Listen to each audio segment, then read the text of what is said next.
Assalamualaikum, this is Nahid Khan. Welcome you all to my channel. Student, आज मैं आप लोगों के लिए CBSE की अपडेट लेकर आई हूँ। एक्चुअली मुझे लगा कि थोड़ा सा रिलीफ मिलेगा उन स्टूडेंट्स को। दरअसल सुबह में मैं कुछ अपडेट चेक कर रही थी, तो मैंने बहुत सारी साइट्स को विज़िट किया और वहाँ पे मुझे कुछ इन्फॉर्मेशन मिली। तो मैंने वो सब साइट से थोड़े से एक्सट्रैक्ट जो है वो मैंने कलेक्ट किए हैं और मुझे लगा कि ये जो थोड़ी बहुत इन्फॉर्मेशन है मुझे आप लोगों के साथ शेयर करना चाहिए, तो मैं शेयर कर रही हूँ। एक जगह पे लिखा हुआ था CBSE class 10 class 12 board exam 2021 latest news, student don't miss class 10 marking scheme and how download sample papers. Actually आप लोगों को पता है कि जो CBSE बोर्ड है उन्होंने क्या किया था, 10 का बोर्ड कैंसिल कर दिया था और 12 का बोर्ड जो है वो पोस्टपोन कर दिया है स्टिल। लेकिन अब प्रॉब्लम ये थी कि 10 का बोर्ड कैंसिल हो गया, तो असेसमेंट जो होगा वो किस बेसिस पे होगा। तो मैं आपको बता दूं कि लास्ट ईयर यहाँ पे लिखा हुआ the CBSE board is planning to release class 10 result on the basis of objective criterion.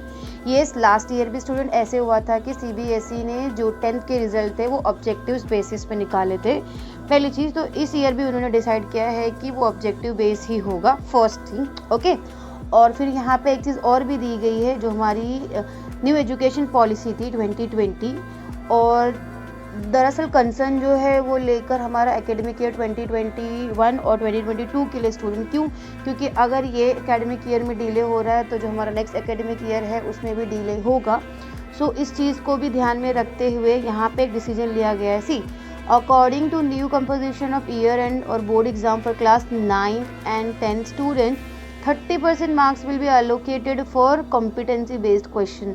तो आपके आउट ऑफ 100 जो 30% मार्क्स होंगे वो कॉम्पिटेंसी बेस्ड क्वेश्चन होंगे। लाइक आपका केस स्टडीज़ होगा, ठीक है, डायग्राम हो गए, आपको सिचुएशन दी रहेगी, हाउ विल यू रिएक्ट, ये है। अपार्ट फ्रॉम दिस जो 20% जो मार्क्स होंगे वो होंगे फॉर ऑब्जेक्टिव टाइप होंगे, एंड जो रिमेनिंग 50% मार्क्स होंगे वो शॉर्ट और लॉन्ग आंसर्स होंगे as per the existing paper pattern. ये इंडिया टुडे से मुझे मिली है ये इन्फॉर्मेशन। उसके बाद में स्टूडेंट देखिए, ये था हमारा 9-10 की बात। अब बात होती है क्लास 11 और 12 की for academic year 21 and 22 students. यहाँ पे ये है कि जहाँ पे 30% था वहाँ पे कॉम्पिटेंसी यहाँ पे होगा 20% मार्क्स जो रहेगा कॉम्पिटेंसी बेस होगा स्टूडेंट्स, वाइल 20% जो होगा question will be objective type and remaining 60% जो होंगे वो शॉर्ट एंड लॉन्ग आंसर्स होंगे। तो थोड़ा सा चेंज है यहाँ पे। 9-10 के लिए 30% मार्क्स है हमारा वो केस स्टडी बेस्ड क्वेश्चन पे, और 11-12 के जो है वो 20% है, ठीक है। और एक चीज़ और मोस्ट इम्पॉर्टेंट चीज़ यहाँ पे एक चीज़ जी न्यूज़ के सोर्स से मुझे मिली गई है कि यहाँ पे बोला था the national education policy 2020 has affirm the need to move from rote to competency based learning in order to help in developing creative and critical thinking capacities of student to meet the challenges of the 21st century. मतलब कि most of ऐसा हो रहा है कि आपके जो exam होने चाहिए वो ऑब्जेक्टिव बेस्ड भी होने चाहिए ताकि बच्चों को रियल सिचुएशन के बारे में पता चले, ये चीज़। प्लस एक चीज़ और इस साल के लिए बोला गया है कि specially for this year student, मैं बोल रही हूँ 20 एंड 21 का, The board has informed the CBSE class 10 board exam student will be evaluated on the basis of an objective criterion। ये अभी की बात हो रही है जो पोस्टपोन हो गया है CBSE का एग्जाम 10th का। This system of objective criterion has raised a lot of concern among the student and guardian। ये इसकी मतलब कैसे क्वेश्चन आएंगे, क्या आएंगे, कब होंगे, तो उसके लिए बोला गया है कि the board is yet to issue an official clarification on this marking scheme। वो किस तरीके से मार्किंग होगी। और साथ ही साथ CBSE class 10 board exam candidate must keep an I on the CBSE website. तो इसीलिए अगर आप CBSE बोर्ड से बिलोंग करते हो तो आपको CBSE बोर्ड की जो वेबसाइट है cbse.nic.in अपडेट्स के लिए आप लोगों को चेक करना पड़ेगा, ठीक है, ऑब्जेक्टिव्स के लिए। और एक चीज़ और मोस्ट इम्पॉर्टेंट, अब हम आते हैं 12 क्लास की बात करते हैं। A decision regarding the revise date for the exam will be take on June 1st 2021. The student have no reason to worry as they will be notified about the exam at least 15 days prior to the commencement of exam। बोला गया है कि student को tension लेने की बिल्कुल भी ज़रूरत नहीं है। क्योंकि जो न्यू एग्ज़ाम की डेट है वो स्टूडेंट्स को 15 डेज पहले बता दी जाएगी। तो student please don't take tension.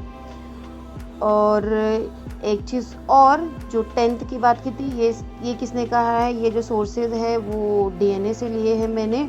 और वन मोर थिंग, जो हम बात कर रहे थे 10th की सैम्पल क्वेश्चंस की, तो उसके लिए यहाँ पे भी मैंने ये जी बिज़नेस की साइट से ये चीज़ एक्सट्रैक्ट की है। वहाँ पे सैम्पल क्वेश्चन डाउनलोड करने के लिए बताया गया है, कुछ स्टेप्स है। See step 1, the candidate need to visit the CBSE academic website at cbseacademic.nic.in. Second step, the candidates will have to click on the sample question paper link present at the top of the home page step. And third step, the candidates will have to then select the year and download the sample papers. तो आप लोगों को, अगर आपके जो objective criteria के basis पे जो एग्ज़ाम्स होने वाले हैं उसके लिए अगर आपको प्रिपरेशन करनी होगी तो सैम्पल क्वेश्चन जो है वो CBSE के वेबसाइट पे दी हुई है। एंड लास्ट आपका मुझे जी बिज़नेस से कुछ मिला है, the postponement of CBSE class 12th exam has definitely allotted the student more time for preparation and in that case the sample papers are going to be handy for the CBSE class 12 board exam 2021 candidates. तो जिस तरीके से 10th वालों को मिलेंगे sample question, उसी तरीके से 12th वालों को भी मिल जाएंगे। तो स्टूडेंट, चलिए, ये सारी प्रॉब्लम में एक कुछ तो अच्छी खबर आई कि आप लोगों को पता चल गया क्या जो आपका असेसमेंट है वो ऑब्जेक्टिव बेसिस पे होगा। 10th वालों का साइट दी हुई है आपको, आप वहाँ से सैम्पल क्वेश्चन डाउनलोड कर सकते हैं। और 12th वालों के लिए भी कोई टेंशन नहीं है, क्योंकि क्या बोला गया है कि एग्ज़ाम जब भी होगी आप लोगों को 15 डेज़ प्रायर नोटिफाई कर दिया जाएगा। और एक चीज़ और मैं बता दूं, यहाँ पे एक चीज़ ये भी है कि जिन बच्चों को ऐसा लगता है कि उनके एकेडमिक्स को इम्प्रूव करना है तो उनके लिए बाद में भी जो बोर्ड्स है वो एग्ज़ाम कंडक्ट कर लेंगे। सो मुझे तो ये इन्फॉर्मेशन यूज़फुल लगी। साथ ही साथ मैं एक्सपेक्ट करती हूँ कि just because I belong to Mumbai, तो हमारे जो HSC बोर्ड है और SSC बोर्ड है, जैसे कि आप सभी को पता है कि CBSE ने जो स्टेप लिया था पहले to cancel the 10th board and postpone the 12th board exam, उसके बाद ही अदर बोर्ड्स ने डिसीजन लिया है। तो अगर CBSE बोर्ड का ये डिसीजन आ गया है तो I am expecting that very soon HSC, SSC और अदर बोर्ड्स के भी जो डिसीजन है वो बहुत ही जल्दी आ जाएंगे। Hope this information was useful for you all. So keep studying, keep smiling. Thank you so much.